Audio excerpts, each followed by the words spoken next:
வணக்கம் நண்பர்களே. இசை விசால் சீரியல் செம பரபரப்பா போயிட்டு இருக்குன்னே சொல்லலாங்க. பரபரப்பான கட்டத்துல அதிரடி திருப்பங்கனங்க பார்த்தோன்னா, ஆதிலட்சுமியோட கை கோர்க்குறாங்க ஸ்ரீஜா அப்படின்னே சொல்லலாம். நம்ம இசைய மருதுவ வச்சு கடத்துறாங்க. ஒரு கட்டத்துல பார்த்தோன்னா, சுபத்ரா அந்த ராவணவத நிகழ்ச்சியில அம்ப ஏதுவாங்க.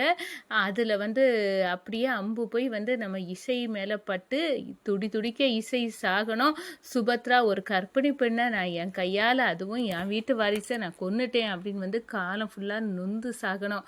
இந்த ஆதிலட்சுமி கூட இந்த வேலையை நம்ம ஸ்ரீஜா செய்கிறாங்க. ஸ்ரீஜாவின் திட்டத்தை முறியடிக்க நம்ம இசையை காணலை அப்படின்னு அந்த இடத்துல அப்படியே பரிதவிச்சு நம்ம விசால் தேடுறாங்க. ஒரு கட்டத்தில் பார்த்தோன்னா ராவண பொம்மைக்கு பின்னாடி வாயில் துணியோடு கட்டுப்பட்டு இருக்க நம்ம இசையை பார்த்து மீட்கிறாங்க. ஸ்ரீஜாவுக்கு நெத்தியடி கொடுக்குறாங்க. அதை பற்றி தாங்க இந்த வீடியோக்குள்ளே பார்க்க போகிறோம். அதுக்கு முன்னாடி சேனலுக்கு லைக் அண்ட் சப்ஸ்கிரைப் பண்ணுங்கள் ஃப்ரெண்ட்ஸ். பக்கத்தில் இருக்க பெல்லைக்கானையும் கிளிக் பண்ணுங்கள். அப்போ தான் நான் போட்டுற ஒவ்வொரு வீடியோவும் நோட்டிஃபிகேஷனாக உங்களுக்கு கிடைக்கும். வாங்க ஃப்ரெண்ட்ஸ் வீடியோக்குள்ளே போகலாம். ஃபஸ்ட்டு எடுத்த உடனே பார்த்தோன்னா ஒரு செம அதிரடியான பரபரப்பு கட்டம் அப்படின்னே சொல்லலாங்க. பரபரப்பான கட்டத்தில் நம்ம சுபத்ரா ஆதிலட்சுமிகிட்ட இந்த பாரு, இது உன்னோட கோயில், நாங்கள் இங்கே பிரச்சனை பண்ணதுக்கு இல்லை, நாங்கள் இன்னைக்கு இருப்போம் நாளைக்கு போயிடுவோம். நீ கடைசியாக நான் சொல்லிக்கிறேன், இந்த பகையெல்லாம் விட்டுக்கிட்டு நீ வழக்கமாக இந்த பூஜை ராவணவரத்தில் கலந்துக்கிடுங்க. நாங்கள் இது எங்கள் கோயில் இல்லை, நாங்கள் எப்போமாவது ஒரு வாட்டி தான் வருவோம், நீங்கள் தானே காலம் ஃபுல்லாக இருக்குது, இது உன்னோட ஊர் ஆதிலட்சுமி, நான் பழைய பகையெல்லாம் விட்டு அப்படின்னு சொல்லி பார்க்குறாங்க. நம்ம ஆதிலட்சுமி இல்லை, என்னோட இடத்துல நீ இருக்கிற சுபத்ரா, உன்னை விட போகிறது இல்லடி அப்படின்னு அந்த இடத்துல ஒரு வேலைக்காரியாக இருந்த நீ தானே அந்த காலத்தில் அந்த பாஸ்கரை வளைச்சி போட்டு என்னை வேண்டாம் அப்படின்னு பாஸ்கர் சொல்ல வச்ச, உன்னை விட போகிறதில்ல அப்படின்னு அந்த இடத்துல கோபத்தோட கங்கணம் கட்டுறாங்க. இந்த சைடு நம்ம ஆதிலட்சுமியை சந்திக்கிறாங்க ஸ்ரீஜா. இந்த பாருங்கள், சுபத்ரா வீட்டு மருமக தான் நான், ஆனால் சுபத்ரா நீங்கள் நினைக்கிற மாதிரி எனக்கு நான் மாமியாருன்னு நினைக்கல, எனக்கு பரம எதிரி. அவள் குடும்பம் அப்படியே சுக்கு நூறாக உடஞ்சி போனோம், அதுக்காக தான் நான் கங்கணம் கட்டி காவல் இருக்கிறேன் அப்படின்னு அந்த இடத்துல சொல்கிறாங்க. சரி, சுபத்ராவுக்கும் உனக்கும் என்ன பகை இருக்குது அப்படின்னு நம்ம ஸ்ரீஜாவை பார்த்து கேட்கணுன்னா, அதை யார் சொல்கிறீங்க, எங்கள் அம்மா சாவுக்கு காரணமே இந்த சுபத்ரா தான், அந்த பழி தீக்கிறதுக்கு தான் அவங்க வீட்டு பையனை வளைச்சி போட்டு கல்யாணம் பண்ணணும் அப்படின்னு நினச்சேன். ஏதோ பண்ணி ஒரு வகையில் அந்த வீட்டுக்கு மருமகளை அடி எடுத்து வச்சுட்டேன். சுபத்ராவை அழிக்கணும் அப்படின்னு போனேன், ஆனால் என்ன சுபத்ராவை அழிச்ச பாடு இல்லை, அதை உங்கள் கூட சேர்த்து சுபத்ராவை அழிக்கலான்னு இருக்கேன் அப்படின்னு ஆதிலட்சுமி கூட கை கொடுக்குறாங்க நம்ம ஸ்ரீஜா.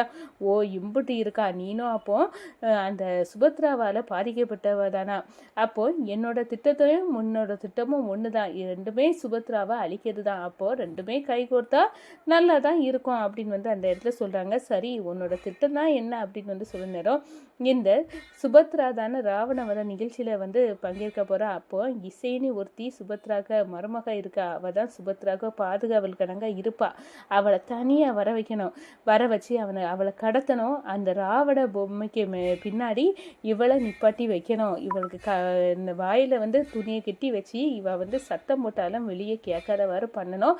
ஒரு கட்டத்தில் பார்த்தோன்னா ராவணனை அம்பை வச்சு சுபத்ரா அந்த வதத்தை பண்ண நேரம் நேராக அம்பு அந்த கற்பிணியை கொல்லணும் அப்படின்னு அந்த இடத்துல சொல்கிறாங்க. நம்ம இசையை போட்டு தள்ளணும் அப்படின்னு அந்த இடத்துல நம்ம ஆதிலட்சுமி கூட திட்டத்தை போட்டு சொல்லுறாங்க.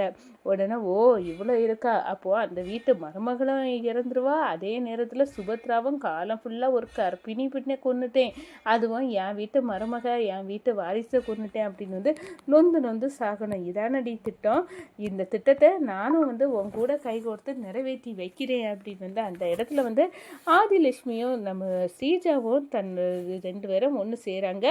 ஒரு கட்டத்தில் பார்த்தோன்னா, இதை யாரை வச்சு இந்த விசாலுக்கு தெரியாமல் அந்த இசையை எப்படி கடத்துது அப்படின்னு ஸ்கெட்சு போட்டு விசால் மாதிரியே ஒரு லெட்டரை எழுதுகிறாங்க.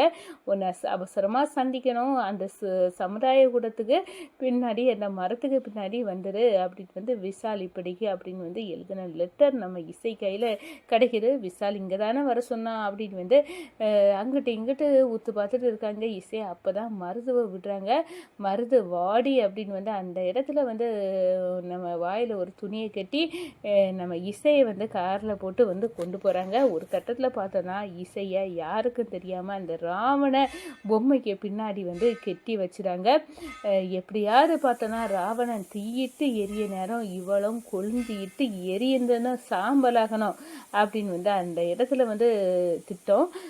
ராவண பொம்மைக்கு பின்னாடி வந்து நம்ம இசையையும் வாயில் துணியை கட்டி வச்சு வந்து நிப்பாட்டி வச்சுட்டாங்க அப்படின்னே சொல்லலாம். இந்த சைடு பார்த்தோன்னா நம்ம விஷால் வந்து எங்கே போனால் இசை அப்படின்னு வந்து தேடுதல் வேட்டையை ஆரம்பிச்சிட்டாங்க.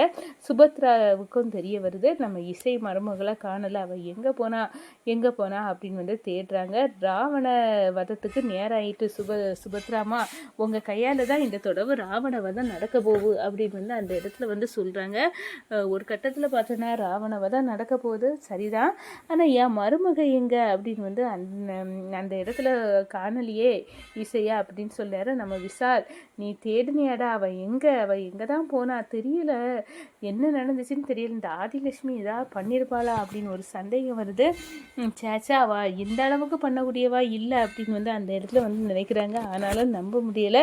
இப்போ இசை எங்கே தான் போயிருக்கா அப்படின்னு வந்து அந்த இடத்துல மொத்த குடும்பமும் வந்து வலை வீசி தேடுது. நம்ம இசை ஸ்ரீஜாவும் அதே நேரம் சிந்தாமணி 2 பேரும் மட்டும் சைலண்டாக இருக்கிறத பார்த்தா நம்ம விஷாலுக்கு நிச்சயமாக இவங்களோட திட்டம் ஏதோ ஒன்று இருக்குது அப்படின்னு வந்து அந்த இடத்துல கண்டுபிடிச்சிட்டு கண்டிப்பாக என் இசையை மட்டும் கண்டுபிடிச்சி அவள் தான் இசையை கடத்தினது என் ஸ்ரீஜாவாக இருக்கும் பட்சத்தில் அவளுக்கு சொட்டையை முறிச்சிடுவேன் அப்படின்னு வந்து அந்த இடத்துல விஷால் வந்து இருக்காங்க அப்படின்னே சொல்லலாம்.